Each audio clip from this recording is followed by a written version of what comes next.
40-year-old goalkeeper stopped the European champions, then broke down because his mother was watching from an island across the Atlantic. Days later, governments, FIFA and strangers moved to bring her to him. But the reunion only happened because of what he said after the final whistle. Hi, this is Cyrus Fernando with FNTG, From Nothing to Glory, which finds a human side within the story.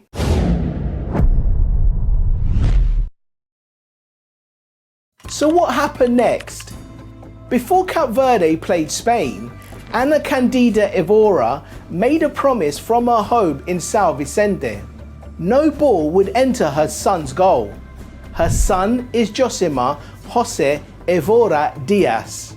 The football world knows him as Vozinha. He is 40 years old, a veteran goalkeeper whose career has moved through small clubs, lower divisions and countries far from football's brightest lights. Ana was not in Atlanta when Cape Verde entered the World Cup for the first time. She watched from home. The greatest night of her son's career was happening across the Atlantic.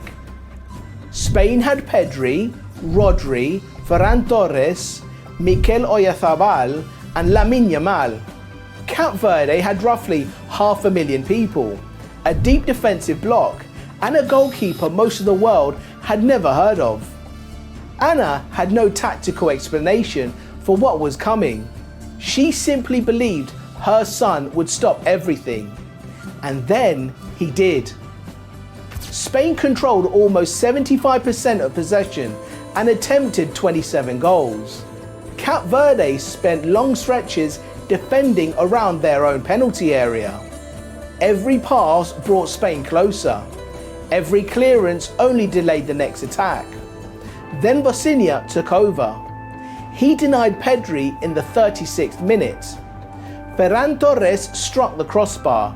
The rebound fell towards Oyarzabal, whose header looked ready to turn Spanish pressure into the inevitable opening goal. Vozinha reached back and clawed it away with one hand.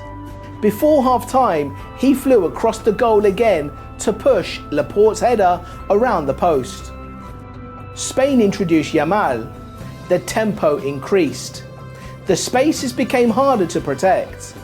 Cape Verde kept retreating, blocking and surviving. Vozinha made 7 saves. Spain scored none.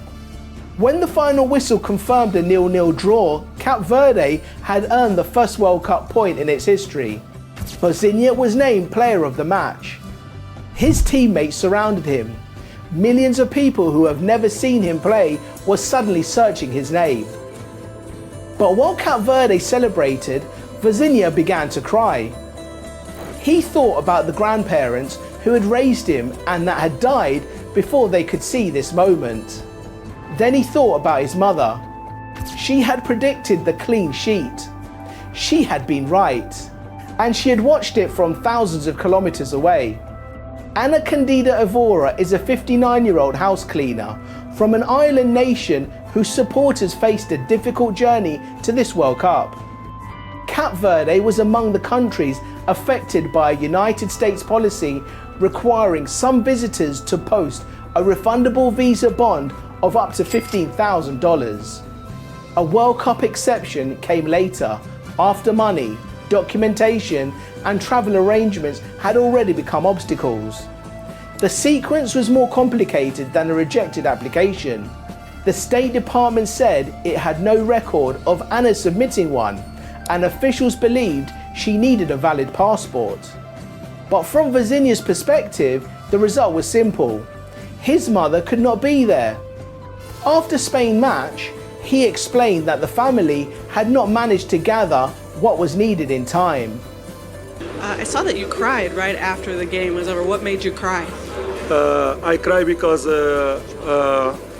I grew up with my grandparents, and unfortunately they are not here. They died few years before, and they was everything for me. They give everything for me, for my life, and also because my mom, she didn't manage to be here because of the visa, I forget now. It's because of the money you have to pay for the visa. We didn't manage on time, and I would like she to be here, but I'm very happy also, and I'm very happy for all the Cape Verdean people. Those comments travelled around the world almost as quickly as his saves.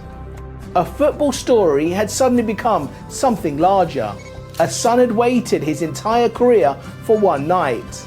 His mother had waited her entire life to see him on that stage. And bureaucracy had placed an ocean between them. The public reaction was immediate. Vozinha began the tournament with fewer than 50,000 Instagram followers. A Brazilian broadcaster urged viewers to follow him during the Spain match. And within minutes, he had crossed 1 million. By the end of the week, he was approaching 15 million. And now all of a sudden he's a social media superstar.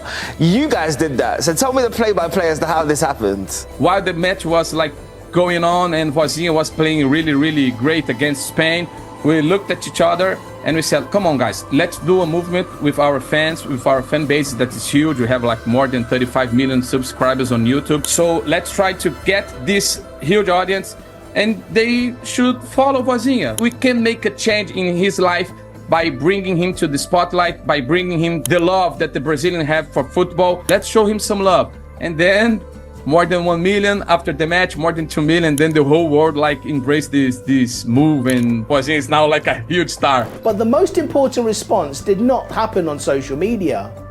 Hakeem Jeffries, the Democratic leader in the United States House of Representatives, learned why Anna had missed the match. Jeffries contacted Secretary of State Marco Rubio and asked the State Department to do everything possible to get her to Cape Verde's next game. The State Department, officials from Cape Verde, FIFA and Cape Verde's Football Federation began working through the problem. The fees were waived under the World Cup policy. The documents were processed. The visa was approved. Then the journey began.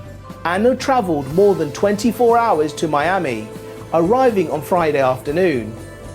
FIFA officials and volunteers met her at the airport, and she visited the tournament headquarters in Florida.